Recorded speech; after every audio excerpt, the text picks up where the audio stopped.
প্রিয় স্টুডেন্ট, শুরু করব ওয়েস্ট বেঙ্গল পুলিশ এক্সামের আসা প্রিভিয়াস ইয়ারের ম্যাথ ক্লাস। 25টি ম্যাথ আছে, 25টি ম্যাথের ক্লাস হবে। যে ম্যাথগুলো প্রিভিয়াস ইয়ারে এসেছিল খুবই ইম্পর্টেন্ট, কিন্তু গুরুত্বপূর্ণ, স্কিপ করবে না, দেখতে থাকবে। তো শুরু করা যাক ওয়েস্ট বেঙ্গল পুলিশ এক্সামে আসা প্রিভিয়াস ইয়ারের ম্যাথের ক্লাস। প্রথম ম্যাথ বলেছে একটি ব্যাগে 2 টাকা, 1 টাকা ও 50 পয়সার, যার অনুপাত 3:4:5 অনুপাতে আছে, মোট টাকার পরিমাণ 250 টাকা হলে কতগুলো 1 টাকার মুদ্রা আছে? 2 টাকার অনুপাত কত? 3। গুণ করে দাও, 3 দুগুণে 6। 2 টাকাকে তো টাকাতেই আছে। 1 টাকার অনুপাত কত? 4। 4 একে 4 প্লাস 50 পয়সাকে আমাকে টাকা করতে হবে। 50 পয়সাকে টাকা করলে কত? 50/100। 50/100 অর্থাৎ 1/2। 1/2 এর সাথে 5 গুণ, তাহলে কি পাবো আমি ওই জায়গাটা? 5/2। 50 পয়সাকে যদি আমি টাকা করি তাহলে পাচ্ছি 1/2, ওর সাথে অনুপাত গুণ, সেটা লিখলাম। ইকুয়াল টু কত টাকা? 250 টাকা। 250 টাকা টোটাল কিন্তু টাকা। তাহলে 6 দুগুণে লসাগু করতে হবে। 6 দুগুণে 12 প্লাস 8 প্লাস 5 ইকুয়াল 250। নিচে কি থাকবে? 2। কত পাচ্ছে এই জায়গাটা? 25/2 ইকুয়াল 210, অর্থাৎ 1 সমান সমান 20। তাহলে এই জায়গাটা অনুপাত কত কত দিয়েছিল? সেই অনুপাতটার সাথে 1 ইউনিটের মান 20। তাহলে 3:4:5 ছিল, তাই না? 3:4:5। লাস্টে বলেছে 1 টাকার অনুপাত কত? 1 টাকা কতগুলো ছিল? 1 টাকার অনুপাত 4। তাহলে 4×20 80 আনসার। নেক্সট অঙ্ক বলেছে একটি ট্রেন তার নিজস্ব বেগের 7/11 অংশ বেগ নিয়ে চললে একটি স্থানে পৌঁছাতে 22 ঘন্টা সময় নেয়। স্বাভাবিকভাবে চললে স্থানটিতে পৌঁছাতে কত ঘন্টা সময় নেয়? স্বাভাবিকভাবে বলেছে, এটাও আমরা এর আগেও করেছি, তো যারা দেখেনি তারা দেখে নাও। বলেছে স্বাভাবিক ভাবে যদি চলতো তাহলে কত সময় নিত? সময় সমান সমান আমরা কি লিখি? দূরত্ব বাই স্পিড। এটা হচ্ছে তার স্বাভাবিক সময়। দূরত্ব বাই স্পিড সমান সমান কত? টি। এইটা হচ্ছে তার স্বাভাবিক সময়। এই পজিশনটা আমাকে অঙ্কতে আনতে হবে। স্বাভাবিক সময় কত টাইম লাগে? তাহলে নিজস্ব বেগের 7/11 অংশ, বেগ কত ধরেছি আমরা? Speed S. তাহলে নিজস্ব বেগের 7/11 অংশ বেগে যদি চলে তাহলে সেই স্থানে পৌঁছাতে 22 ঘন্টা সময় নেয়। স্বাভাবিক বেগের এত বেগে চললে, এক্স না, এখানে এস হবে। স্বাভাবিক বেগের যদি এত বেগে চলে তাহলে কত ঘন্টা সময় নেয়? 22 ঘন্টা সময় নেয়। তাহলে এটা তো স্পিড, দূরত্বটা তো এটা। তাহলে লিখতে হবে দূরত্ব বাই স্পিড বাই 11 কত ঘন্টা সময় নেয়? 22 ঘন্টা সময় নেয়, এটা বলেছে, তাই না? তাহলে এই 11 উপরে তুলে দাও, তুলে দিলে কি হবে? 11 দুগুণে 22। তাহলে D/S ইকুয়াল টু বজ্র গুণন করে দাও 14। এই দেখো চলে এসছে, এটাই চলে এসছে স্বাভাবিক বেগ। স্বাভাবিক বেগে কত টাইম লাগবে? কত ঘন্টা লাগবে? 14 ঘন্টা। বোঝা গেল? অঙ্কতে কিন্তু এটা বলেছে। এবার যদি শর্টে করতে যাও তাহলে কিচ্ছু না, জাস্ট খালি 7/11 × 22, 14 ঘন্টা। যদি এরকম টাইপ থাকে তাহলে তুমি এইভাবে লিখে কাটাকাটি করতে পারো, চলে আসবে। আর যদি বুঝতে না পারো তাহলে এইভাবে আসতে হবে। নেক্সট ম্যাথ বলেছে স্থির জলে নৌকার বেগ ও স্রোতের বেগের অনুপাত 20:4। 20:4। নৌকার বেগ আমরা x ধরি, যার 20, y ধরি স্রোত 4। বলেছে স্থির জলে নৌকার বেগ ও স্রোতের বেগের অনুপাত হচ্ছে 20:4। অনুকূলে একটি নির্দিষ্ট দূরত্ব অতিক্রম করতে 4 ঘন্টা সময় নেয়। অনুকূলে আমরা কি লিখি? x + y 4 ঘন্টা, তাই না? x + y 4 ঘন্টা সময় নেয়। প্রতিকূল লিখি x - y। তো অনুকূলে গেলে আমাদের এটাকে কি করতে হয়? যোগ করতে হয়, তাই না? 20 + 4 কত হবে? 24। অনুকূলে গেলে গতিবেগ যোগ করতে হয়। ট্রেনের ক্ষেত্রে একই দিকে গেলে গতিবেগ বিয়োগ করতে হয়, কিন্তু এই ক্ষেত্রে অনুকূল বলতে স্রোতেরও বেগ আছে। এবার যদি স্রোত না থাকে, সেখানে যদি আমরা অনেক সময় বন্যার জলে কালভার্টের নিচ দিয়ে জল গেলে, গ্রামের ছেলে তো আমরা কালভার্টের নিচে জল গেলে আমরা কি করি? লাফ মারি। আর যেখানে লাফ মারবো সেখানে কিন্তু বেশিক্ষণ টাইম লাগে না, অনেক দূরে যেতে অল্প সময় চলে যাচ্ছি। কেন? আমি তো সাঁতরাই বা না সাঁতরাই বা একটু তো সাঁতরাবো, তার সাথে সাথে স্রোতও আমাকে টেনে নিয়ে যাচ্ছে, সেই জন্য স্পিডটা কি হয়ে যায়, দ্রুত হয়ে যায়, তাই না? সেই জন্য আমাদের স্পিডটা যোগ করলাম। তো এটা হয়ে গেল অনুকূলে স্পিড যোগ করলাম, সেই জায়গাটা লাগছে 4 ঘন্টা। তা 4 ঘন্টা দিয়ে যদি আমরা একে গুণ করি, তাহলে 96 কিলোমিটার বা মিটার, যাই হোক, এটা 96 কিলোমিটার দূরত্ব পাবো। স্পিডের সাথে 4 ঘন্টা গুণ করলে 96 কিলোমিটার দূরত্ব পাবো। এবার বলেছি এই 96 কিলোমিটার যদি আমরা প্রতিকূলে পার করতে যাই তাহলে আমার কত সময় লাগবে। প্রতিকূলে যদি পার করতে যাই তাহলে প্রতিকূলে আমরা কি করি, 20 - 4 করব, এক্স মাইনাস ওয়াই, তাহলে কত পাচ্ছি 16, তাই না? তাহলে 96 কে 16 দিয়ে ভাগ করে দিতে হবে, 6 ঘন্টা। পরের অঙ্ক, যদি গোলকের ব্যাসার্ধ 10% কমানো হয় তাহলে আয়তন কত পার্সেন্ট কমবে। দেখো, একটা সিম্পল প্র্যাকটিক্যাল জিনিস, তার জন্য এটা সূত্র আমার জানা নেই, কিন্তু প্র্যাকটিক্যাল জিনিসটা আমার মনে আছে। গোলকের ব্যাসার্ধ, এটা একটা গোলক যার ব্যাসার্ধ আগে 100 ছিল, এখন সেই কমিয়ে দিয়েছে না, তাহলে এখন সেই গোলকের ব্যাসার্ধ কত পার্সেন্ট কমিয়েছে, এখন ব্যাসার্ধ 10% কমিয়েছে, 10% মাইনাস করেছে। আগে 100 ছিল, এখন 10% মাইনাস করলে, তাহলে আগে 100 যখন ছিল তখন এটা ছিল, আর এর মান 100 ছিল, এখন 10% কমালে এখন এত। তাহলে এদের মধ্যে একটা অনুপাত করবে যে আগে 100 ছিল, এখন 90, 10% কমেছে, 0 0 কেটে দাও। তাহলে আয়তন করতে গেলে কিউব করতে হয়, তাহলে 10-এর কিউব করো, 9-এর কিউব করো, 10-এর কিউব 1000, 9-এর কিউব 729, কত কমেছে? তাহলে বিয়োগ করতে হবে, 271 কমেছে। কততে? 1271, 1271। এটা কিন্তু অ্যাকচুয়ালি ডিটেলসে 1271, 1 ঘর পর দশমিক, 27.1% কমে গেছে। পরের অঙ্ক, ট্রাপিজিয়াম আকৃতির মাঠের ক্ষেত্রফল 1785 বর্গফুট, দুটি সমান্তরাল ধারের মধ্যে দূরত্ব 35 ফুট এবং সমান্তরাল ধারগুলির মধ্যে একটি 42 ফুট লম্বা হলে, দুটি সমান্তরাল ধারের মধ্যে দূরত্ব 35 ফুট এবং সমান্তরাল ধারগুলির মধ্যে একটি 42 ফুট লম্বা হলে অন্য ধারটির দৈর্ঘ্য। ট্রাপিজিয়ামের আগে ছবিটা বুঝতে হবে যে ট্রাপিজিয়াম কোনটা, তাহলেই অঙ্ক হবে। ট্রাপিজিয়াম হচ্ছে এই ছবিটা, এটা হচ্ছে একটা ট্রাপিজিয়াম, এটা ট্রাপিজিয়াম, এই যে একটা উচ্চতা। এবং এবার আমি ছবিটা আঁকি, এর হচ্ছে ক্ষেত্রফল কত বলেছে, 1785 বর্গফুট। এর ক্ষেত্রফলের সূত্র হচ্ছে হাফ ইন্টু বাহুদ্বয়ের যোগফল, এই যে এই বাহু আর এই বাহুদ্বয়ের কি যোগফল, ইন্টু এই উচ্চতা, সমান সমান 1785। এবার আমাকে এখানে বসাতে হবে। তো বলেছে দুটি সমান্তরাল ধারের মধ্যে দূরত্ব 35 ফুট, এটার কিন্তু দুটো ধার, এই যে তার দূরত্ব 35 ফুট, অর্থাৎ এইটা হচ্ছে 35 ফুট, এইচ এর মান হচ্ছে 35 ফুট, ঠিক আছে। এবং ধারগুলির মধ্যে একটি 42 ফুট লম্বা হলে, অর্থাৎ এটার মান 42, তাহলে এটা কত, এটা এক্স, তাহলে এখানে লিখবো 42 প্লাস এক্স, এটা হচ্ছে, ফেলে দিলাম সমীকরণে। তাহলে এটা দিয়ে কাটো, 5 7 35, 5 7 35, 5 7 35, 7 1 7।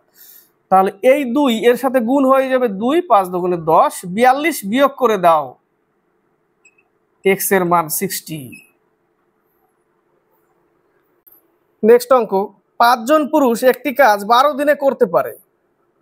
5 জন পুরুষ একটি কাজ 12 দিনে করতে পারে এবং 6 জন মহিলা একই কাজ 20 দিনে করতে পারে। তাহলে আমরা এখান থেকে মহিলা পুরুষ করে নিচ্ছি। 5 জন পুরুষ 12 দিনে, এটা পুরুষ, ইকুয়াল 6 জন ফিমেল কত দিনে, 20 দিনে, তাই না? 6 দুগুণে 12, 10, 10 দুগুণে 20, অর্থাৎ এম সমান সমান 2f। একটা পুরুষ সমান সমান দুটো মহিলা, একটা পুরুষ সমান সমান দুটো মহিলা। তো নিচে লিখেছে একজন পুরুষ ও একজন মহিলা, একসাথে কত দিনে কাজটি শেষ করবে। তো আমি এখানে পেয়েছি একজন পুরুষ সমান সমান দুজন মহিলা, তাহলে একজন পুরুষ সমান সমান এখানে কি লিখবো, দুজন মহিলা ও একজন মহিলা প্লাস একজন মহিলা, তাহলে হয়ে গেল তিনজন মহিলা। ক্লিয়ার, তিনজন মহিলা। এবার অঙ্কতে ফিরে যাই, মহিলাতে চলে আসলো। ঠিক আছে, তাহলে উপরে লাইন লিখি, 6 জন মহিলা কোনো কাজ 20 দিনে করে, তাহলে একজন মহিলার কাজ করতে বেশি দিন টাইম লাগবে, 3 জন মহিলার কাজ করতে কম দিন টাইম লাগবে, 3 দুগুণে 6, 40 দিনে অঙ্ক কমপ্লিট। অঙ্ক যদি পড়ে বোঝা যায় তাহলে অঙ্ক কিন্তু ট্রিক্স লাগবে না, কিচ্ছু লাগবে না, একদম ফটাফট নেমে যাবে অঙ্ক। পরের অঙ্ক, একটি সংস্থার 30 জন কর্মচারীর গড় বয়স 25 বছর। 30 জনের যদি গড় 25 হয় তাহলে টোটাল কত, 3 25 75, 750। যদি 41 বছরের বয়সের গড় বিশিষ্ট 2 জন কর্মচারী সংস্থায় যুক্ত হয়, তাহলে 41 বছরের বয়সে 2 জন, গড় বয়স এটা কিন্তু 2 জন যদি হয় তাহলে 84 বছরের সাথে অ্যাড করতে হবে, যোগ হলো, ছিল 30 জন, 2 জন আসলো, হয়ে গেল 32 জন। 32 জনের এই যে যোগফল যেটা, সেটাকে ভাগ করলেই গড় পেয়ে যাবো আমরা 834 কে। 2 জন এসছে, এই বয়সটাকে অ্যাড করতে হবে এবং 2 জন আসাতে 32 জন হয়ে গেল, 32 দিয়ে ভাগ করলে কত আসবে,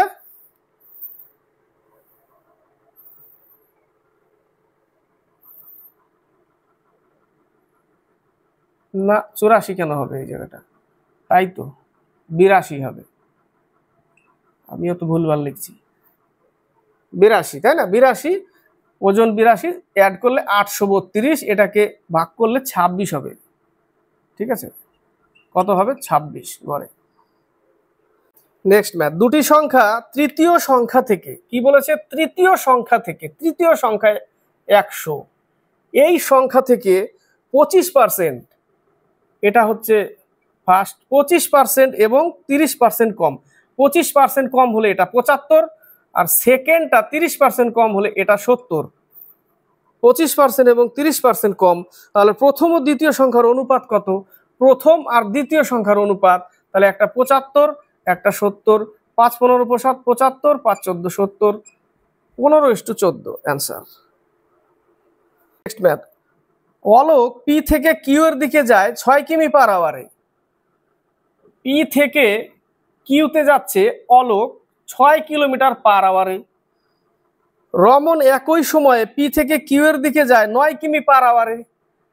রমন যাচ্ছে সেম দিকেই 9 কিলোমিটার পার আওয়ারে, রমন যাচ্ছে, তো দূরত্বটা কি, পি থেকে কিউ, এটা হচ্ছে দূরত্ব,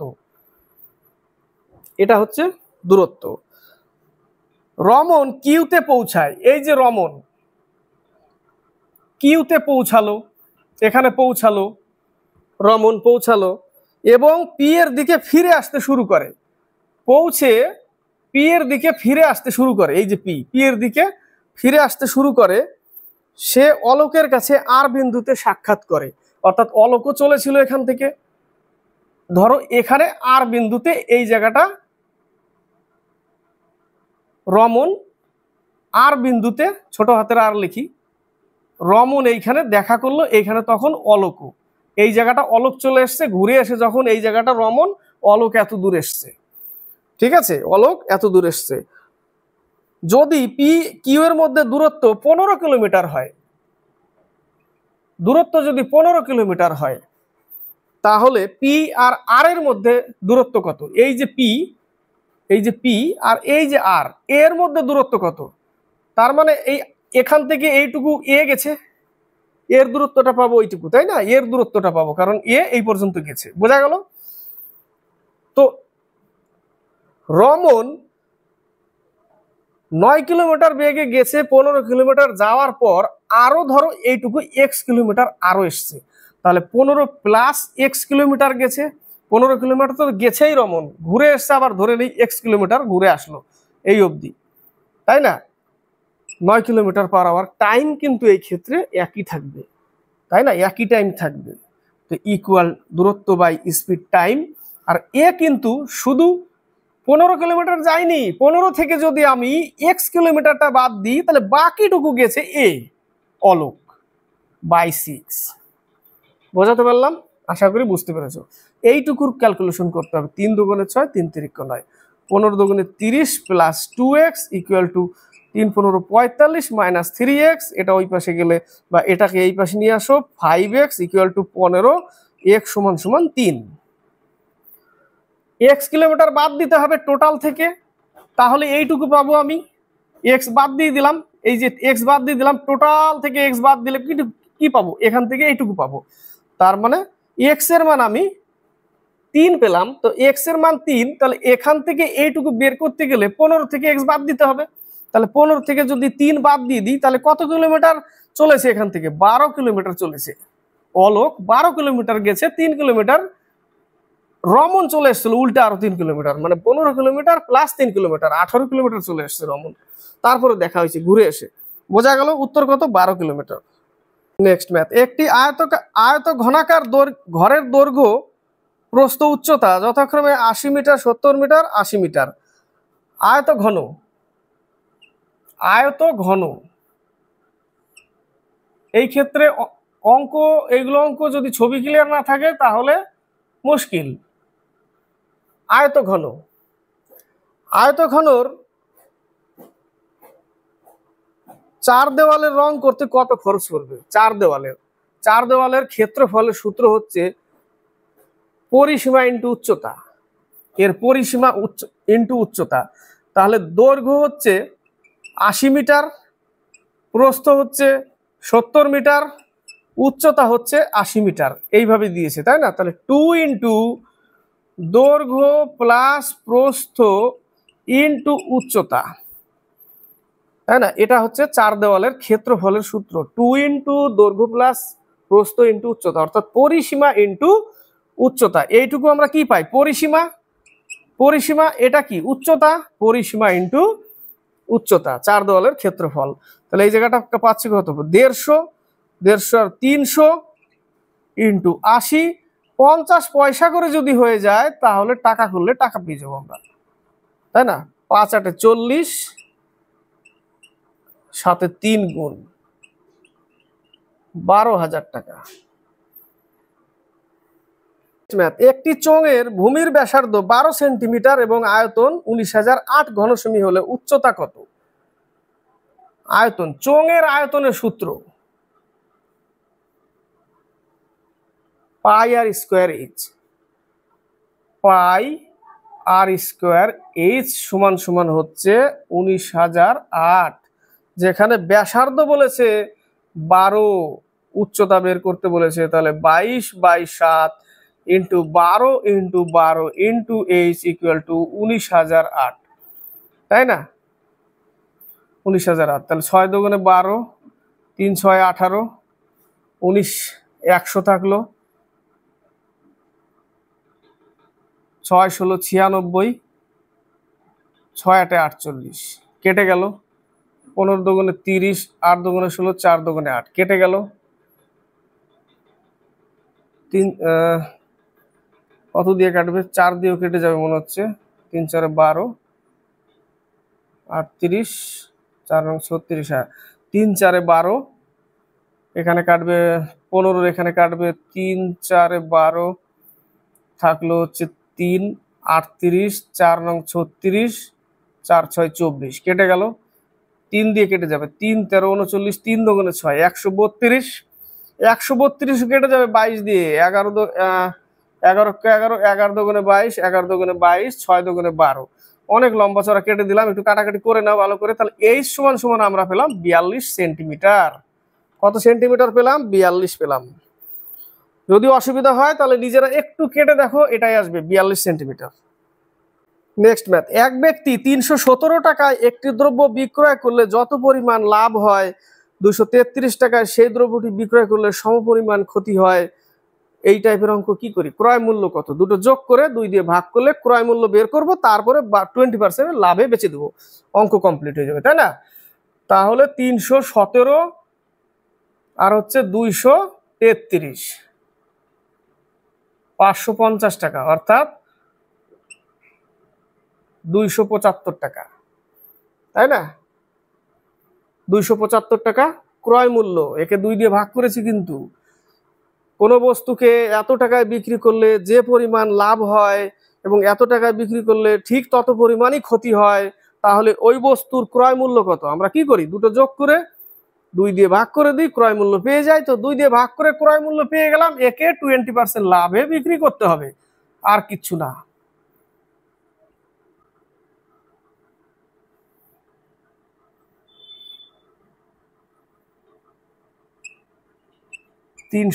টাকা।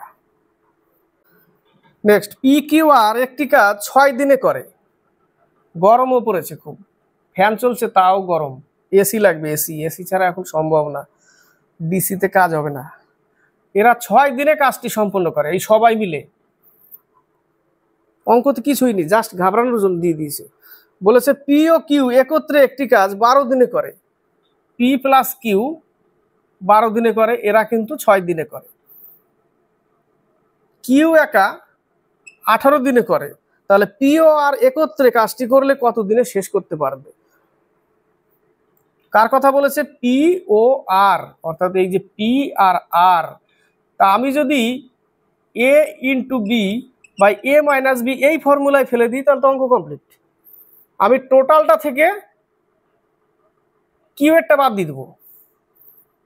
টোটাল তো এরা 6 দিনে, আমি যদি কিউ এরটা বাদ দিই তাহলে আমি কি লিখবো? 6 ইন্টু 18 লসাগু 12, বিয়োগফল 12। বুঝতে পারলে?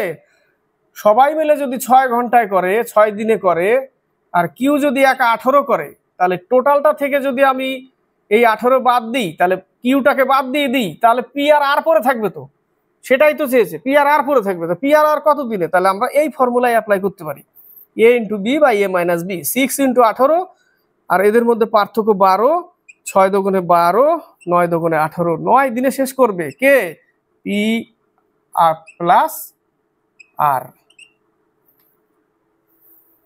নেক্সট ম্যাথ, চালের বাজার দর 24% বৃদ্ধি পাওয়ায়, 24% বৃদ্ধি পাওয়া মানে 1 কেজির দাম হয়ে গেছে এখন 124 টাকা, আগে ছিল 100 টাকা, এখন হয়ে গেছে 124 টাকা। 24% বৃদ্ধি পেয়েছে। দেখো, অঙ্ক পড়ে বুঝতে পারলে সব থেকে বেস্ট, ওটা ট্রিক্সের থেকে পড়ে বুঝতে পারলে অঙ্ক সলিউশন হয়ে যাবে তাড়াতাড়ি। তো বলেছে চালের বাজার দর 24%, 24% বৃদ্ধি পাওয়ায় একটি পরিবার দ্রব্যটি, তার মানে কি বোঝা যাচ্ছে? যে আগে লোকটা 100 টাকা কিলো থাকলে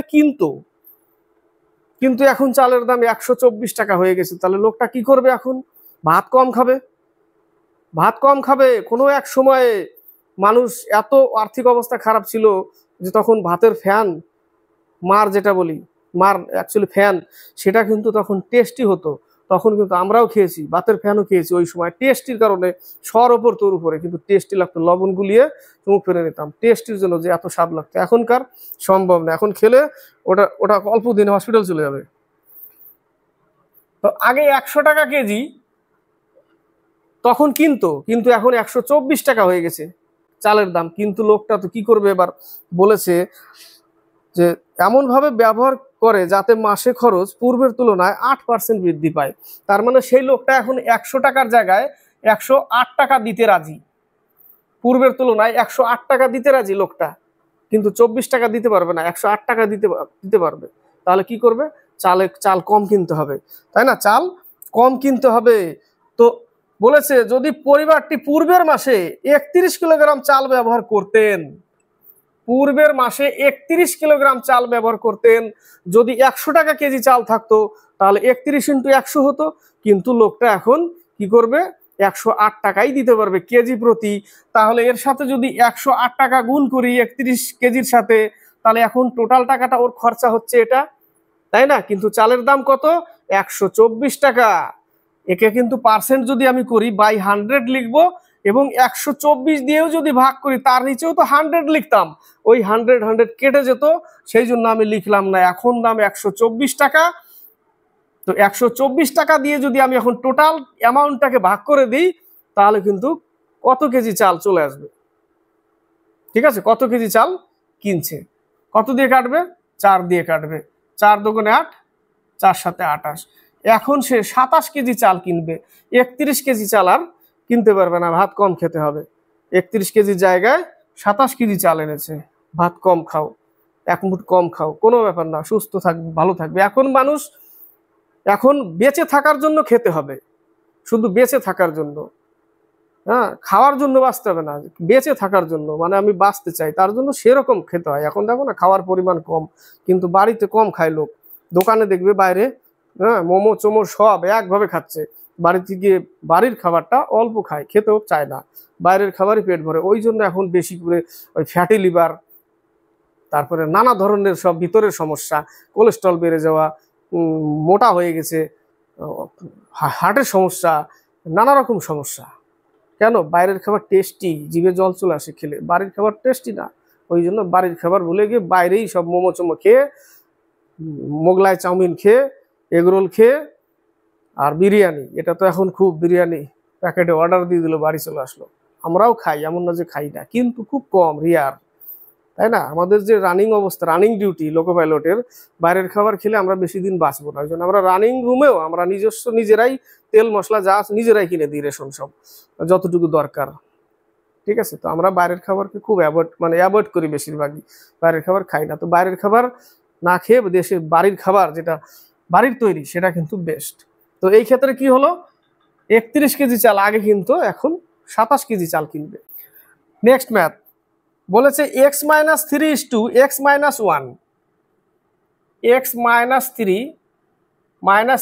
x-3 দিয়ে দিয়েছে, তাহলে x-1 এর দ্বিগুণ অনুপাত 1:9 হলে এক্স এর মান কত? এক্স এর মান দুটো চেয়েছে দেখো, তাই না? দ্বিগুণ অনুপাত, এই জায়গাটা বুঝতে হবে। দ্বিগুণ অনুপাত মানে এর স্কোয়ার ইকুয়াল টু 1/9। স্কোয়ার মানে কি, দুটোকে একসাথে করেও স্কোয়ার করতে পারি, তার মানে স্কোয়ারটাকে উঠালে আমি কি করব, এটাকে টোটালে 1/9 রুট করে দিলাম, তাহলে এখানে মান পেয়ে যাব x-3 R x-1 equal to 1/3। কিন্তু এখান থেকে তো শুধু একটা এক্স এর মান বেরোবে, দুটো চেয়েছে, তার জন্য কি করব আমরা, প্লাস মাইনাস, একবার প্লাসে বের করব, একবার মাইনাসে বের করব।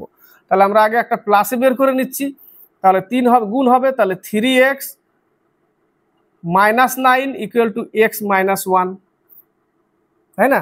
তাহলে এই পাশে আসলে কি হবে, 2x ইকুয়াল টু ওই পাশে গেলে 8, x = 4, একটা মান পেলাম। এবার যদি আমরা মাইনাসে করতে যাই, তাহলে x-3 আর হচ্ছে x-1 ইকুয়াল টু -1/3, তাই না? -1/3, তাহলে এই 3 এর সাথে গুণ, মাইনাস কিন্তু যাবে না, মাইনাস উপরেরটা, ঠিক আছে, খেয়াল রাখবে, মাইনাসটা উপরের। তাহলে এই 3 এর সাথে গুণ হলে 3x-9, এই পাশে -1, x-1, তাহলে 3x-9 ইকুয়াল টু -x+1, এটা এই পাশে আসলে 4x, এটা ওই পাশে গেলে 10, তাহলে x = 10/4 অর্থাৎ 5/2, x এর মান 5/2। তাহলে এই যে মাইনাস চিহ্নটা কিন্তু জাস্ট উপরের মানের একের, খেয়াল রাখবে কিন্তু মাথায়, ঠিক আছে? তাহলে একটা x এর মান হচ্ছে 4 আর একটা x এর মান হচ্ছে 5/2। সরল অঙ্ক, 8 ভাগ থার্ড ব্র্যাকেট 1 প্লাস 21 ভাগ সেকেন্ড ব্র্যাকেট 1 প্লাস 14 ভাগ first bracket 1 plus 2 into 3 bracket close. তাহলে এইটুকুর কাজ আগে, 3 × 6 একে 7, তাহলে এইটুকু আসলো 1 প্লাস 14 ভাগ 7, তাই না? তাহলে 7 × 14 পাচ্ছি কত, 7 × 14 পাচ্ছি, এখান থেকে 7 পেলাম, 7, এই যে 3 × 6 প্লাস 7, ব্র্যাকেট উঠে গেল, এটা উঠে গিয়ে 7, এবার 7 দিয়ে ভাগ করতে হবে 2, তাহলে 1 প্লাস 2 পেলাম কত, 3, উঠে গেল। তাহলে আসলো কি এবার 1 প্লাস 21 ভাগ 3, এটা তার বাইরে আছে 8, 3 × 7 = 21, তাহলে 8 ভাগ 1 প্লাস 7, তাহলে 8 ভাগ 8 ভাগ করলে 1 উত্তর। কত অ্যান্সার? 1। নেক্সট ম্যাথ, অরুণ তার নিজের সাইকেলে কোনো স্থান এ থেকে 10 কিমি/ঘন্টা বেগে যাত্রা করলে দুপুর 2টায় গন্তব্যস্থলে পৌঁছায়। এ থেকে অরুণ 10 কিলোমিটার/আওয়ারে যাত্রা করলে দুপুর 2টোয় গন্তব্যস্থলে পৌঁছায়। ধরে নাও এ থেকে শুরু করলো, ডি ফর ডেস্টিনেশন, গন্তব্যে পৌঁছালো 2টার সময়, 10 কিলোমিটার পার আওয়ারে, দূরত্ব কিন্তু জানা নাই। যদি সে 15 কিমি পার ঘন্টা বেগে যাত্রা করে তবে দুপুর 12টায় গন্তব্যস্থলে পৌঁছায়। এক বলেছে 2টোয়, এক বলেছে 12টায়। 2টোয় 12টায়, 2 ঘন্টা আগে। 2 ঘন্টা আগে আমরা শর্টকাটে একটা দূরত্ব বের করতে পারি, D equal to A into B, A minus B, 10 into 15 by 5 into time 2 ঘন্টা, 3 5 15, দূরত্ব 60 কিলোমিটার। দূরত্ব 60 কিলোমিটার। যদি না বুঝতে পারো ডিটেলসে করব। দূরত্ব বাই স্পিড মাইনাস, মাইনাস কেন, পরে বাড়িয়েছে, একই দিকে যাচ্ছে, ওই জন্য এখানে মাইনাস দিয়েছিলাম। মাইনাস দূরত্ব বাই 15, কত ঘন্টার ডিফারেন্স? প্রথমে লাইনে বলেছে 2টো গন্তব্যস্থলে পৌঁছায়, পরে বলেছে 12টায় পৌঁছায়, 2 ঘন্টা আগে। তার মানে এদের মধ্যে 2 ঘন্টার পার্থক্য। এখান থেকে লসাও কত? 60। তাহলে 6d মাইনাস 4 15 4d, তাহলে 2d বাই 60 ইকুয়াল টু 2, 2 2 কেটে গেল, d সমান সমান 60। 60 কিলোমিটার দূরত্ব। 60 কিলোমিটার দূরত্ব 10 কিমি পার আওয়ারে চলছে, 2টোর সময় পৌঁছাচ্ছে, তাহলে কত টাইম নিচ্ছে সেটা বের করতে পারছি আমরা। 6 ঘন্টা। 6 ঘন্টা টাইম নিচ্ছে, 2টোর সময় পৌঁছাচ্ছে, 6 ঘন্টা টাইম নিচ্ছে এই জায়গাটা। বোঝা গেল? নেক্সট, 60 কিলোমিটারে যদি 15 কিমি পার আওয়ার যায়, 4 ঘন্টা টাইম নিচ্ছে। 6 ঘন্টা নিয়ে 2টোর সময় পৌঁছাচ্ছে, তাহলে 8টার সময় রওনা দিয়েছিল।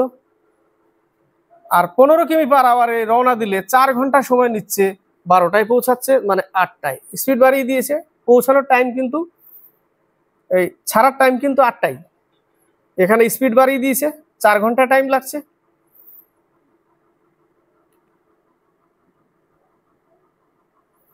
আটটা থেকে 4 ঘন্টা।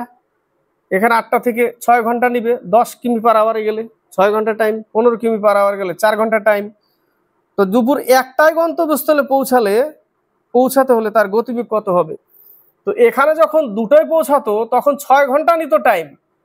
তো 6 ঘন্টার জায়গায় যদি আমি 1টাতে চলে আসি, তার মানে কি 6 ঘন্টা থেকে 1 ঘন্টা আমাকে কমাতে হবে, তবেই তো 1টায় আসবে। তো 1 ঘন্টা যদি কমিয়ে দিই তাহলে 5 ঘন্টার মধ্যে যেতে হবে। কত কিলোমিটার? 60 কিলোমিটার। 12 কিমি পার আওয়ার করতে হবে। নেক্সট, মোহিত প্রত্যহ 9 ঘন্টা করে বিশ্রাম নিয়ে, প্রত্যহ বলতে 24 ঘন্টা, 24 ঘন্টার মধ্যে 9 ঘন্টা বিশ্রাম করলে সে কাজ করে কত ঘন্টা? 15 ঘন্টা।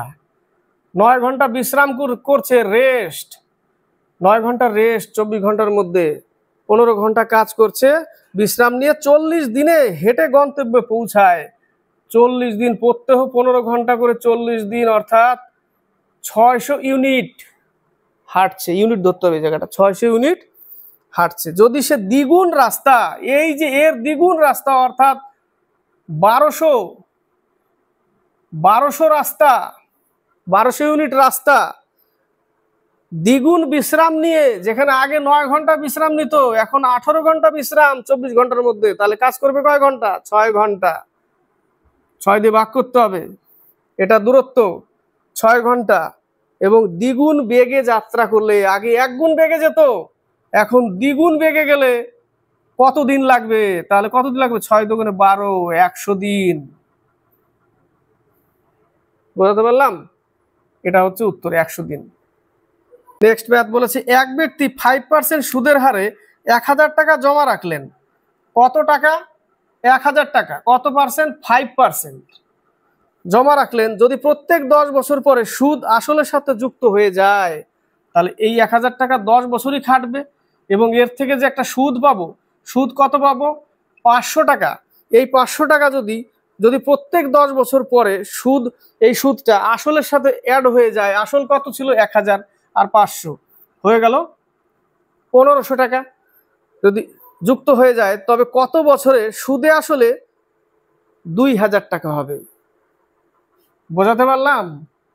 1000 টাকা 5 বছর, 1000 টাকা 5%, 10 বছরে 500 টাকা সুদ।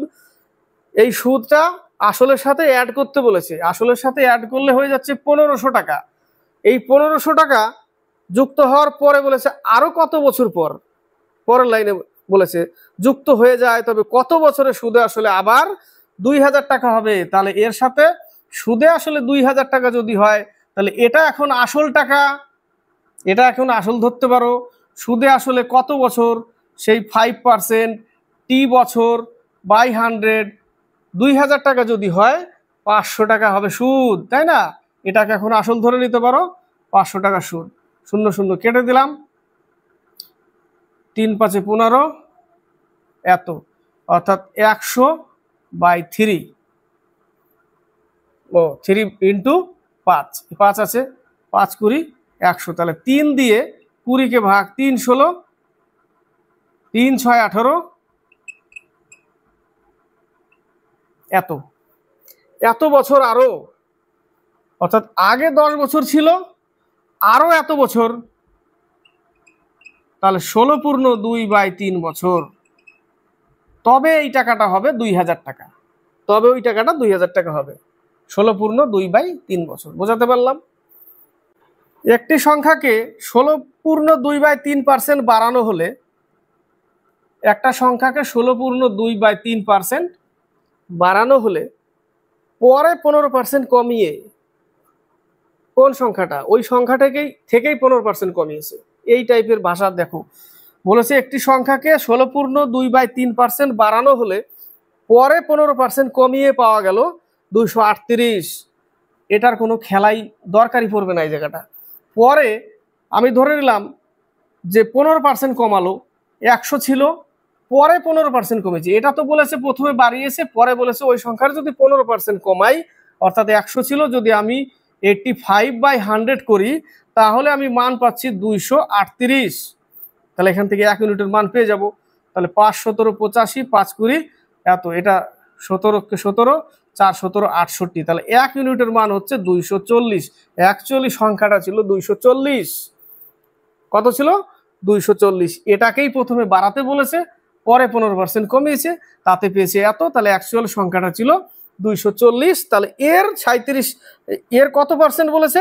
37.5%। তাহলে এর যদি আমি 37.5% করতে যাই, 37.5%, অর্থাৎ পার্সেন্টের জন্য 100 প্লাস দশমিকের জন্য 0, 0 0 কেটে দিলাম, 5 20 100, 5 7 35, 5 5 25, 4 5 20, 4 6 24, 5 15 75, কত হবে? 90। 90 অ্যান্সার। একটি বর্গক্ষেত্রের ক্ষেত্রফল 1296। এটা একটা বর্গক্ষেত্র, এর ক্ষেত্রফল অর্থাৎ এর বাহু যদি এ হয়, তাহলে বাহু স্কয়ার সমান সমান 1296।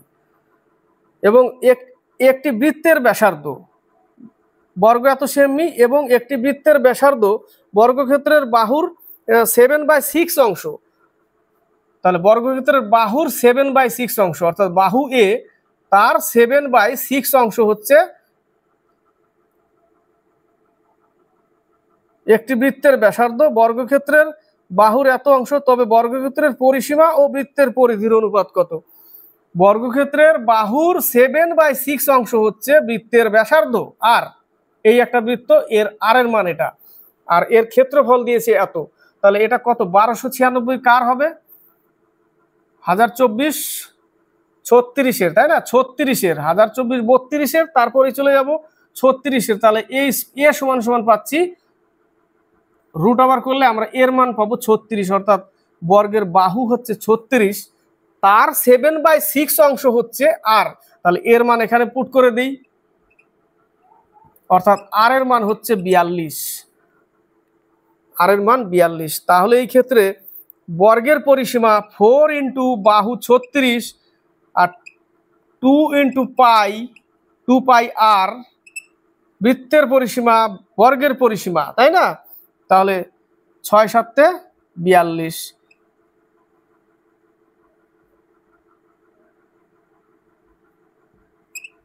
6:11 answer. Next math, A B O C তিনটি নল একটি চৌবাচ্চা যথাক্রমে 12 মিনিট, 15 মিনিট এবং 20 ঘন্টায়, মিনিট না 12, 15, 20 ঘন্টায় ভরাট করে। যদি এ নলটি সবসময় খোলা থাকে এবং বি ও সি নল দুটি প্রতি 1 ঘন্টা অন্তর করে খোলা থাকে, তবে চৌবাচ্চাটি ভরাট হতে কত সময় লাগবে? তাহলে এ 12 মিনিট, বি 15 মিনিট, সি 20 মিনিটে ভরাট করতে পারে যদি এ নলটি সব সময় খোলা থাকে, আর বি নল এবং সি নল প্রতি 1 ঘন্টা অন্তর। প্রথম 1 ঘন্টা এ চলবে, পরের 1 ঘন্টায় বি আর সি আসবে, আবার প্রথমে 1 ঘন্টা এ চলবে, পরের বি, পরের ঘন্টায় এ চলবে। তো দেখাচ্ছি আর একটু ভালো করে। লসাগু কত? 60 ইউনিট। তাহলে 5, 4, 3। এবার দেখো প্রথম মিনিটটা এ চলবে, তাহলে 1 মিনিটে এ কত ভরছে? 5। পরের মিনিটে বি আর সি চলে আসবে, 7 ভরছে। তাহলে 2 মিনিটে, না পরের মিনিটে 7 প্লাস এ তো যাচ্ছে না, 7 প্লাস এ, তাহলে কত হলো? 7 5 12, এখানে হবে 12, অর্থাৎ 17। 2 মিনিটে 17 ভরছে, 2 মিনিটে 17 ভরছে। প্রথম এ চললো 5 মিনিট, 5 মিনিট বলছি, 1 মিনিট এ চললো, যার ক্ষমতা 5 ইউনিট ভরলো। পরে কিন্তু বি আর সি যোগ দিল, তাহলে 3 জনে চলবে, পরের মিনিটে 3 জনেই চলবে, 12 ইউনিট, 12 5 17। তাহলে 2 মিনিটে হলো 17 ইউনিট।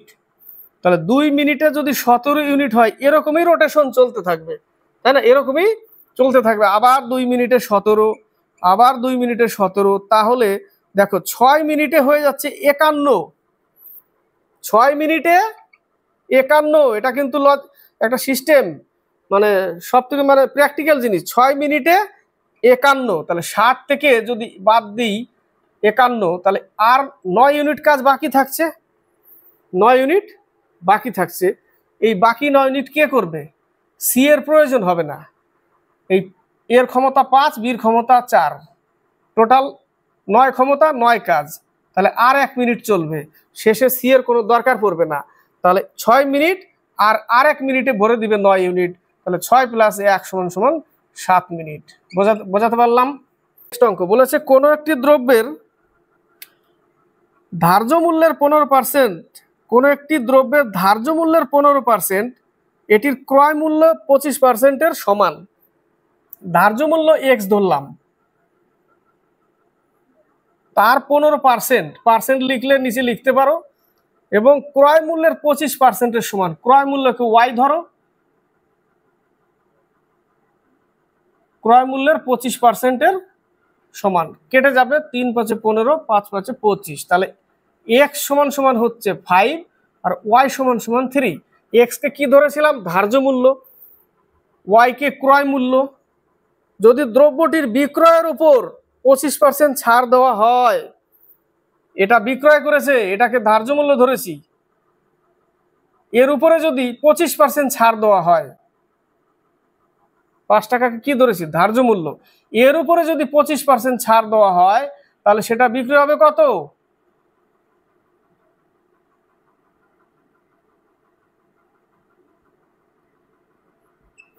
এত বিক্রয় মূল্য। ক্রয় মূল্য কত? এত। ওয়াই ক্রয় মূল্য হয়ে গেছে, কিন্তু এটা এই পাশে এক্স কে ধার্য ধরেছি, ওয়াই কে ক্রয় ধরেছি, তাই না? ওয়াই কে ক্রয় ধরেছি। তাহলে এবার কত লাভ হলো? তাহলে বিক্রয় হলো এটা 25% কমে, এটা বিক্রয়, অ্যাকচুয়ালি এখন এটা বিক্রয়। ক্রয় মূল্য কত? এত। তো শেষে কি বলেছে? তবে তার লাভের হার কত? তাহলে এটা তো তার ক্রয়, এটা বিক্রয়, তাহলে বিক্রয় থেকে যদি ক্রয় বাদ দিই, তাহলে 3/4 কততে লাভ হলো? 3-এর উপরে। এই যে 3-এর উপরে এত লাভ হলো, 3-এর উপরে এত লাভ হলো, 100-এ কত? 3 3 কেটে গেল, 25%। বোঝাতে পারলাম? এক্স কে ধার্য মূল্য, ওয়াই কে ক্রয় মূল্য সমান বলেছে, অনুপাত পেলাম এক্স ইকুয়াল টু 5, যেটা হচ্ছে ধার্য মূল্য, ওয়াই সমান ক্রয় মূল্য। তো বলেছে ধার্য মূল্যের উপরে যদি এবার 25% ছাড় দেওয়া হয়, তাহলে জিনিসটা বিক্রি হচ্ছে 15/4। 15/4 বিক্রি হচ্ছে, কিনা ছিল এত টাকায়, বিক্রি হচ্ছে এত টাকায়, তো লাভ কত? তাহলে বিক্রয় থেকে ক্রয় মূল্যটা মাইনাস করলে লাভ হচ্ছে 3/4। কত টাকার উপরে? 3 টাকার উপরে। 3/4, তাহলে একে কত? 100-এ কত? 25%। নেক্সট অঙ্ক বলেছে এক ব্যক্তি 18 ঘন্টায় 150 কিলোমিটার দূরত্ব অতিক্রম করে। টোটাল টাইম কত? 18 ঘন্টা। টোটাল দূরত্ব কত? 150 কিলোমিটার। এর মধ্যে 150 কিলোমিটারের মধ্যে সে কিছু পথ 5 kmph যায়। তো 150 থেকে ধরে নিলাম x কিলোমিটার দূরত্ব যাচ্ছে 5 কিলোমিটার পার আওয়ারে। দূরত্ব বাই স্পিড সমান সমান টাইম প্লাস 150 থেকে যদি আমি x কিলোমিটার বাদ দিই, সেই দূরত্ব যাচ্ছে 10 কিলোমিটার পার আওয়ারে। দূরত্ব বাই স্পিড সমান সমান টাইম। 18 ঘন্টা লাগছে মোট। এটাই হচ্ছে সমীকরণ। দূরত্ব 150 থেকে x কিলোমিটার ধরলাম, x কিলোমিটার 5 কিমি পার আওয়ারে যাচ্ছে। দূরত্ব বাই স্পিড সমান সমান টাইম প্লাস এই টাইম প্লাস এই টাইম, দুটো মিলেই তো, দুই টাইম মিলেই তো 18 ঘন্টা টোটাল। তাহলে আমরা পেয়ে যাবো এই জায়গাটা। এটা হচ্ছে পায়ে হেঁটে, এটা সাইকেলে হেঁটে। তো শেষে বলেছে সাইকেলে হেঁটে সে কত কিলোমিটার দূরত্ব গেছিল। লসাগু কত? 10। তাহলে 2x plus 150 minus x equal to এই 10 এর সাথে গুণ করলে 180। ঠিক আছে, সরাসরি। তাহলে এখানে পেলাম x সমান সমান 150 মাইনাস করলে পাবো 30। এখান থেকে 30 বাদ দিলে বাকিটা পেয়ে যাবো। তাহলে 150 মাইনাস 30 ইকুয়াল টু 120 কিলোমিটার সে সাইকেলে গেছিল। শেষ ম্যাথ বলেছে 49 থেকে 125 পর্যন্ত স্বাভাবিক সংখ্যার গড় কত? 49 থেকে 125 পর্যন্ত স্বাভাবিক সংখ্যার গড় কত? কিচ্ছু না, প্রথম সংখ্যা প্লাস অন্তিম সংখ্যা বাই 2। সূত্রই এটা, প্রথম সংখ্যা প্লাস অন্তিম সংখ্যা বাই 2। তাহলে প্রথম সংখ্যা 49, অন্তিম সংখ্যা 125 বাই 2। যোগ করলে কত হবে? 4, 14, 1, 7, 1। তাহলে 8 দুগুণে 16। এটাকে 2 দিয়ে ভাগ করলে কত হবে? 8 দুগুণে 16, 7 দুগুণে 14, 87, 87। প্রথম সংখ্যা প্লাস অন্তিম সংখ্যা বাই 2। ক্লিয়ার হলো 25টা ম্যাথ। এই ম্যাথগুলোই কিন্তু ওয়েস্ট বেঙ্গল পুলিশ প্রিভিয়াস ইয়ারে মেন পরীক্ষা এসেছিল। তার জন্যই মেন পরীক্ষার ম্যাথগুলো কিন্তু একটু মানে কি বলবো, একটু মানে ইম্পর্টেন্ট, একটু মডারেট আর কি, ইজি টু মডারেট। একটু টাফ আছে এর মধ্যে। এমন না যে সব অঙ্ক সোজা, মানে যে আসবে সেই করে যাবে সেরকম না, তাই না? যে আসবে সেই করে দিয়ে চলে গেল 25-এ 25, সেরকম কিন্তু না। সেই জন্য প্রিভিয়াস ইয়ারের ম্যাথগুলো কিন্তু ফলো করলে একটা আইডিয়া পাওয়া যাবে যে সামনে ওয়েস্ট বেঙ্গল পুলিশে কেমন ম্যাথ আসবে। যাই হোক, আজকে এই পর্যন্তই। গরমের অবস্থা মানে অবস্থা খারাপ গরমে। তো নেক্সট আবার নিয়ে আসবো। চ্যানেলের সাথে যুক্ত হয়ে থাকবে, আর ক্লাস দিলে স্কিপ করবে না, দেখবে। আর এক ভাই বলেছে, দাদা আপনার ক্লাস কোন সময় ছাড়েন? আমার রানিং ডিউটি তো, ছাড়ার কোনো টাইম টেবিল মানে হয়ে ওঠে না। কখনো চলে যাই এনজেপি, কখনো কাটিহার, কখনো বালুরঘাট, ওখানে রাত কাটাচ্ছি, রানিং রুমে বাড়ি আসছি, মানে এরকম। কখনো এমন জায়গায় ছাড়তে পারছি না, 4G চলছে, 5G নেই, ভিডিও ছাড়তেই পারছি না, বসে আছি, এরকম বিষয় হয়ে যায় লাস্টে। ঠিক আছে, ওই জন্য টাইম টেবিল হয়ে ওঠে না চট করে। ঠিক আছে, তো যাই হোক, যখন ছাড়বো দেখে নিবে। তার জন্য আমারও খারাপ লাগে যে আমি যদি একটা টাইমে দিতে পারতাম, তাহলে তোমরা হয়তো একটা টাইমে অপেক্ষা করতে, এই টাইমে ছাড়বে, সেটা হলো সব থেকে বেস্ট। আর কখন ছাড়ি কেউ টেরি পেলো না, নোটিফিকেশন গেল, মোবাইল রেখে দিয়ে এসছে, বুঝতে পারছে না, অনেকক্ষণ পরে গিয়ে আর ভিডিও ছেড়েছিল, এরকম হয়ে যাচ্ছে বিষয়টা। তো কি করবো, কিচ্ছু করার নেই। আমার জবের নেচার অ্যান্টি নেচার। আমার জব হচ্ছে অ্যান্টি নেচারের বিরুদ্ধে চাকরি। কখন রাত্রে কল, কখনো দিনে, এরকম হয়ে ওঠে। হ্যাঁ, কখন রাত জেগে চলে আসি, ক্লাস দিতে পারি না, ঘুম থেকে উঠে দেরি হয়ে যায়, কি করব, এই অবস্থা। তো যাই হোক, যখন ছাড়বো দেখে নিবে তোমাদের সুবিধা মতো। এর আগেও বলেছি, তোমাদের সুবিধা মতো দেখে নিবে, আমি ছাড়বো যখন দেখে নিবে সেই টাইমে। আজকের ক্লাস ভালো লাগলে লাইক শেয়ার কমেন্ট অবশ্যই পাঠাবে। আর বেশি বেশি করে একটু শেয়ার করবে। যারা নতুন তাদের বলবো শেয়ার করবে, পুরোনোদেরও শেয়ার করবে। আর লাইক পাঠাবে, কমেন্ট বক্সে কমেন্ট করবে, আর সাবস্ক্রাইব করে চ্যানেলকে এগিয়ে নিবে।